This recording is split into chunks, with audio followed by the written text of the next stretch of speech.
قرآن مجید کے 16ویں پارے میں آج آیت نمبر 83 سے 110 تک کا جو تذکرہ ہے وہ حضرت ذوالقرنین رضی اللہ تعالیٰ عنہ۔ اللہ تعالیٰ نے انہیں زمین میں اقتدار دیا تھا۔ 4 لوگ دنیا میں ایسے ہو چکے ہیں جنہیں اللہ تبارک و تعالیٰ نے پوری دنیا میں اقتدار دیا، ایک وقت میں پوری دنیا کا ایک ہی بادشاہ۔ 2 مسلمان تھے، 2 کافر۔ مسلمانوں میں حضرت سلیمان علیہ السلام اور جناب ذوالقرنین علیہ السلام، اور کافروں میں بخت نصر اور نمرود۔ یہ 2 لوگ ہیں جنہیں اللہ نے پوری دنیا میں اقتدار دیا، اور پھر اس کے بعد آنے والے وقت میں اللہ تعالیٰ امام مہدی کو سارا اقتدار عطا فرمائے گا پوری دنیا کا۔ حضرت ذوالقرنین کے بارے میں 2 روایات ہیں، ایک تو یہ ہے کہ وہ نبی تھے اور ایک یہ ہے کہ نہیں وہ ولی تھے، لیکن مجھے حضرت مولا علی شیر خدا رضی اللہ تعالیٰ عنہ کا قول ملا ہے جس میں آپ نے فرمایا کہ نہیں وہ نبی نہیں تھے، تو اس لیے میرا نظریہ یہی ہے کہ وہ اللہ کے ایک نیک بندے تھے۔ اللہ نے انہیں پوری زمین میں اقتدار دیا۔ وہ ایک مہم پہ نکلے، ان کا ارادہ بنا کہ میں ذرا دنیا کا چکر لگاؤں، تو انہوں نے سفر شروع کیا کہ میں دیکھوں ذرا سورج غروب کہاں ہوتا ہے۔ تو فرماتے میں پہنچا، بڑا گیا، لیکن میں اس مقام تک پہنچ گیا جہاں سورج غروب ہوتا ہے، تو پھر میں نے دیکھا کہ ایک سیاہ کنواں ہے جس کے اندر جا کے وہ چھپ گیا ہے، لیکن رب کریم کی اس حقیقت تک میں پہنچ سکا نہیں۔ پھر آپ فرماتے ہیں کہ میں آگے نکلا تو مجھے ایک قوم کے بارے میں بتلایا گیا جو بڑی خونخوار قوم تھی، بڑی خونخوار، اس کو یاجوج اور ماجوج کہا جاتا ہے۔ یہ قوم اتنی خونخوار تھی کہ یہ درندوں کو بھی کھا جایا کرتی، اتنے لمبے چوڑے ان کے قد تھے، اتنے زیادہ طاقتور تھے کہ سانپ اور بچھو بھی کھا جاتے تھے۔ یہ نکلا کرتے تھے سبزے کے دنوں میں تو ساری کھیتیاں اجاڑ جاتے تھے، ہر چیز تباہ کر جاتے تھے، حتیٰ کہ انسانوں تک کو کھا جاتے تھے۔ تو حضرت ذوالقرنین جب وہاں پہنچے، اللہ تبارک و تعالیٰ نے انہیں ان مظلوم لوگوں کا مددگار بنایا جن پر یاجوج اور ماجوج کی قوم ظلم کرتی تھی۔ انہوں نے آپ سے کہا کہ حضور مہربانی فرمائیں، اس قوم سے تو ہماری جان چھڑائیں۔ آپ نے فرمایا تم میری مدد کرو۔ انہوں نے کہا حضور کس طرح؟ فرمایا بس جسمانی طور پر میری مدد کرو۔ تو آپ نے پھر وہاں ایک دیوار بنائی، ایک دیوار، لوہا کاٹ کر، سیسا پگھلا کر، پتھر ڈال کر ایک بڑی موٹی تازی دیوار بنائی، اور اتنی اونچی بنائی، اور پھر اس کے چاروں جانب آگ جلائی تاکہ وہ لوہا اس طرح پگھل جائے کہ وہ دیواروں کے ساتھ چپک جائے، تاکہ کوئی آدمی پیر رکھنا چاہے تو پیر رکھ کے اس پہ چڑھ نہ سکے۔ آپ نے وہ دیوار بنائی۔ اب اس قوم کا حال یہ ہوا کہ وہ اس کے اندر قید ہیں، وہ صبح جب اٹھتے ہیں تو اس کو توڑنا شروع کرتے ہیں، توڑتے رہتے ہیں، تو جب شام ہوتی ہے تو ان میں سے ہر روز ایک شخص کہتا ہے اتنی رہنے دو، باقی کل کریں گے۔ لیکن جب وہ سویرے اٹھتے ہیں تو اللہ تعالیٰ اس دیوار کو پھر سے مضبوط فرما دیتا ہے۔ نبی کریم علیہ السلام نے فرمایا قرب قیامت میں ایک وقت آئے گا، قیامت کے قریب جا کے ایک ٹائم ایسا آئے گا کہ اس مخلوق میں سے ہی ایک شخص پکارے گا، اور پکار کے کہے گا کہ اب سو جاؤ انشاءاللہ۔ اللہ ان کی زبان پہ جاری کہے گا اب سو جاؤ، اور سویرے انشاءاللہ یہیں سے شروع کریں گے۔ تو فرمایا وہ چونکہ انشاءاللہ کہیں گے تو پھر اللہ تبارک و تعالی اگلے دن اس دیوار کو وہیں پہ رکھے گا جہاں رات کو انہوں نے اسے چھوڑا تھا۔ اگلے دن وہ توڑیں گے تو دیوار ساری ٹوٹ جائے گی، اور پھر اللہ تبارک و تعالیٰ کا فضل ہوگا تو مسلمان کی طرف وہ بڑھیں گے، وہ قتل و غارت کریں گے، پھر سے وہی درندگی کریں گے، تو پھر حضرت عیسیٰ علیہ السلام ان کے لیے دعا کریں گے۔ تو دعا کا یہ حال ہوگا کہ ان کے وجود پر کچھ ایسی چیزیں برآمد ہوں گی جن کی وجہ سے وہ مر جائیں گے، ختم کر دیے جائیں گے۔ قیامت کے قریب جا کے وہ دوبارہ آئیں گے۔ اس کے بعد پھر اللہ تبارک و تعالیٰ نے سورہ کہف کی آخری آیات میں 7 سمندر اور ان جیسے اور بھی آ جائیں، فرمایا 7 سمندر ہوں اور ان جیسے اور بھی آ جائیں، اور مل کر وہ روشنائی بن جائیں تو میرے رب کے کلمات ختم ہونے سے پہلے سمندر ختم ہو جائیں گے، اور آخری آیت میں اللہ تعالیٰ نے فرمایا کہ اے رسول صلی اللہ تعالی علیہ وسلم آپ کہہ دیجئے کہ میں تمہاری طرح ہی ایک بشر ہوں، انا بشر مثلکم، میں بھی تمہاری طرح ایک۔ اب مثلکم کا بہت سارے لوگوں نے ترجمہ اپنی طرح کا کر لیا ہے، حالانکہ حضور صلی اللہ تعالی علیہ وسلم نے فرمایا کہ بشر ہونے میں میں تمہاری طرح ہوں، رسول ہونے میں تمہاری طرح نہیں، اللہ کا حبیب ہونے میں تمہاری طرح۔ اور وہ یہ جو میں کہہ رہا ہوں نا نہیں، تو یہ صحیح بخاری کے لفظ ہیں، حضور نے فرمایا ایکم مثلی، کون ہے تم میں جو میری طرح ہو، یہ صحیح بخاری کے لفظ۔ اللہ تبارک و تعالیٰ سمجھنے کی توفیق عطا فرمائے۔ پھر اس سے آگے سورہ مریم شروع ہوتی ہے۔ اس صورت میں اللہ تبارک و تعالیٰ نے حضرت زکریا علیہ السلام کا ذکر فرمایا ہے کہ وہ لا ولد تھے اور بڑھاپے کی عمر کو پہنچ چکے تھے۔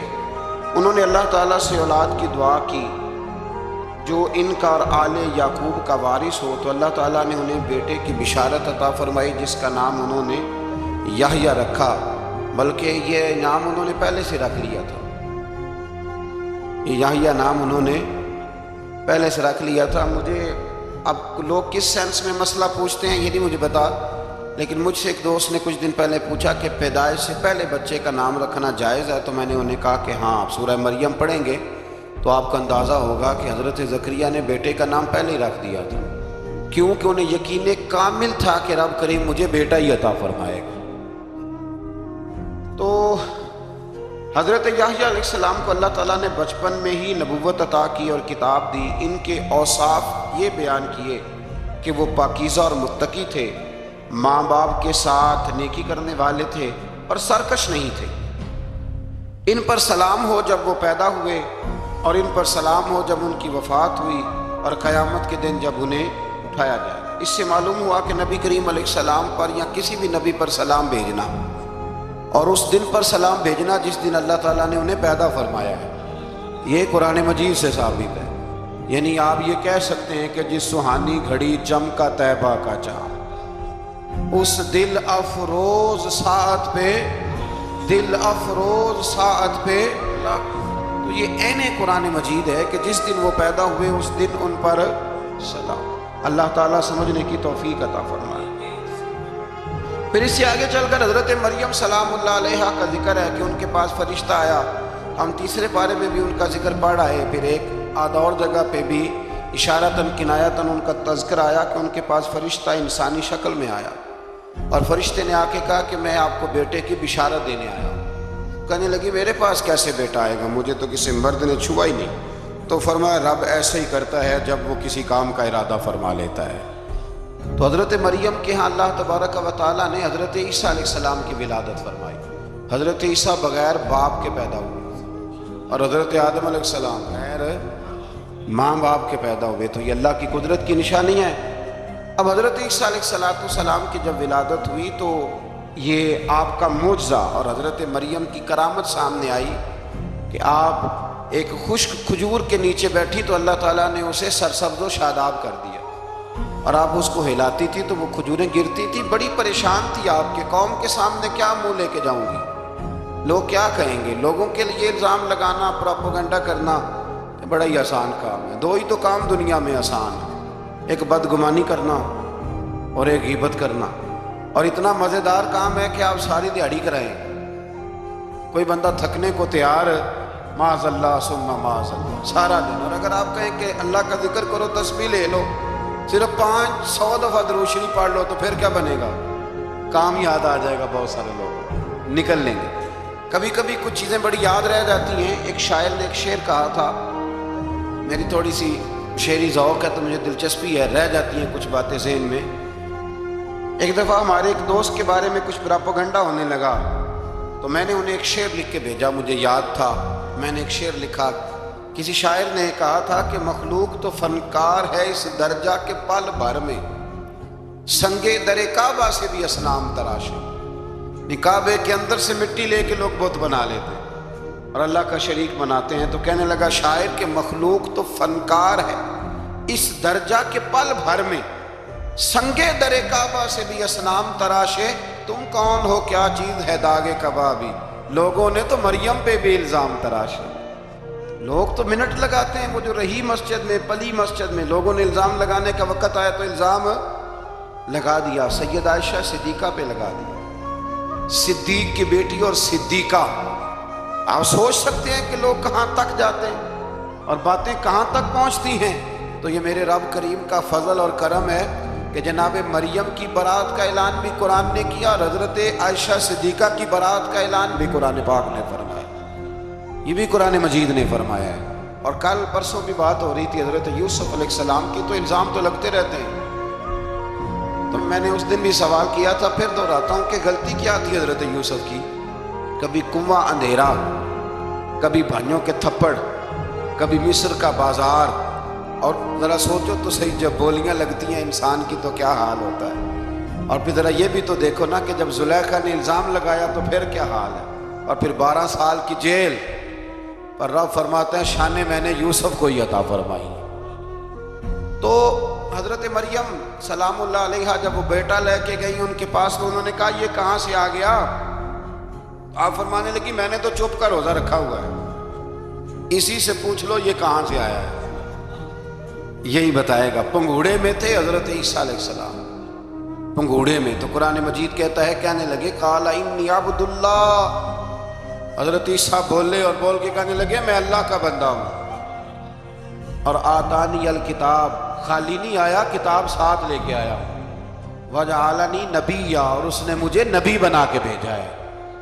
تو حضرت عیسیٰ علیہ السلام پنگوڑے میں ہیں تو کلام فرما رہے ہیں، اپنے نبی ہونے کا اعلان فرما رہے ہیں۔ اب اس بندے کے قریب جا کے اس سے سوال کرنے کو دل نہیں کرتا جو نبی پاک کے بارے میں کہتا ہے 40 سال کے بعد نبی بنے۔ یہاں پنگوڑے میں حضرت عیسیٰ کلام کریں، پنگوڑے میں، اور وہ پنگوڑے میں کہے میں نبی ہوں، اور تو اپنے رسول کے بارے میں یہ کہے کہ بکریاں چرا رہے تھے تو معاذ اللہ انہیں پتہ ہی نہیں تھا کہ میں نبی بن جاؤں گا۔ ایسی کوئی بات نہیں۔ اعلیٰ حضرت فرماتے ہیں اللہ اللہ وہ بچپنے کی پھبن، یعنی بچپن میں بھی رنگ ڈھنگ نرالے تھے میرے رسول کے۔ اللہ اللہ وہ بچپنے کی پھبن، اس خدا بھاتی صورت پہ لاکھوں سلام، اس خدا بھاتی صورت پہ۔ اور مرحوم اعظم چشتی نے بھی ایک جملہ بڑا خوبصورت کہا، اس نے کہا تیری حیات پاک کا ہر لمحہ پیغمبر لگے، تیری حیات پاک کا ہر لمحہ پیغمبر لگے۔ پھر اس سے آگے آیت نمبر 41 سے ایک بار پھر حضرت ابراہیم علیہ السلام کا ذکر ہے کہ وہ بہت سچے نبی تھے، انہوں نے اپنے چچا کو بے جان بتوں کی عبادت سے روکا، عذاب الہی سے ڈرایا۔ اس نے کہا کہ آپ ہمیں ہمارے خداؤں سے پھیرنا چاہتے ہیں، اس سے رک جائیں ورنہ ہم آپ کو سنسار کر دیں گے۔ ابراہیم علیہ السلام نے کہا کہ میں آپ کے لیے اپنے رب سے استغفار کرتا رہوں گا، وہ مجھ پر بہت مہربان ہے۔ تو اللہ تبارک و تعالیٰ نے انہیں اسحاق علیہ السلام بیٹے اور یعقوب علیہ السلام پوتے کی بشارت دی، اور یہ بھی فرمایا کہ یہ دونوں نبی بھی ہوں گے۔ پھر آیت نمبر 51 سے لے کر 58 تک مختلف انبیاء کا ذکر ہے۔ اللہ تعالیٰ نے اس میں فرمایا کہ حضرت موسیٰ کو برگزیدہ رسول، نبی اور اللہ کا رازدار کہا گیا، اور حضرت ہارون کی نبوت کا بیان بھی ہوا، اور حضرت اسماعیل کو وعدے کے سچے، نماز اور زکوٰۃ کا حکم دینے والے رسول اور نبی اور اللہ کا پسندیدہ قرار دیا گیا۔ ادریس علیہ السلام کو صدیق نبی قرار دیتے ہوئے فرمایا کہ ہم نے ان کو بلند جگہ پہ بٹھایا۔ کہاں ہے ادریس علیہ السلام؟ چوتھے آسمان میں بھی، اور جنت کا قول بھی ہے۔ دو روایتیں ان کے بارے میں ملتی ہیں، ایک تو یہ ہے کہ وہ حضرت ملک الموت سے ایک دفعہ کہنے لگے تو میرا یار نہیں بن جاتا، اللہ ہی بھلا کرے۔ حضرت اسرائیل کو کہنے لگے دوست بن جاتے ہیں، دوستی ہو گئی۔ فرمانے لگے یار موت کا ذائقہ کیسے چکھاتا ہے؟ کہنے لگا میں آپ کو چکھا دیتا ہوں۔ آپ کو موت کا ذائقہ چکھایا اور دوبارہ پھر روح ڈال دی، آپ اٹھ کے بیٹھ گئے۔ کہنے لگے دوزخ تو دکھا، نے وہ بھی دکھا دی۔ فرمایا جنت تو دکھا، جنت بھی دکھائی۔ تو کہنے لگا واپس چلیں، فرمانے لگے اب تو نہیں جانا۔ کیوں؟ فرمایا رب فرماتا ہے ہم فیہ خالدون، جو جنت میں آئے گا یہیں رہے گا۔ نے کہا جناب وہ تو پہلے موت کا ذائقہ چکھنا ہے، پل صراط جو دوزخ کے اوپر ہے وہاں سے گزرنا ہے۔ تو آپ فرمانے لگے یہ دونوں کام میں کر چکا ہوں اور تو نہیں کرائے، لہذا میں آ گیا ہوں تو میں نے یہیں پہ رہنا ہے۔ اب حضرت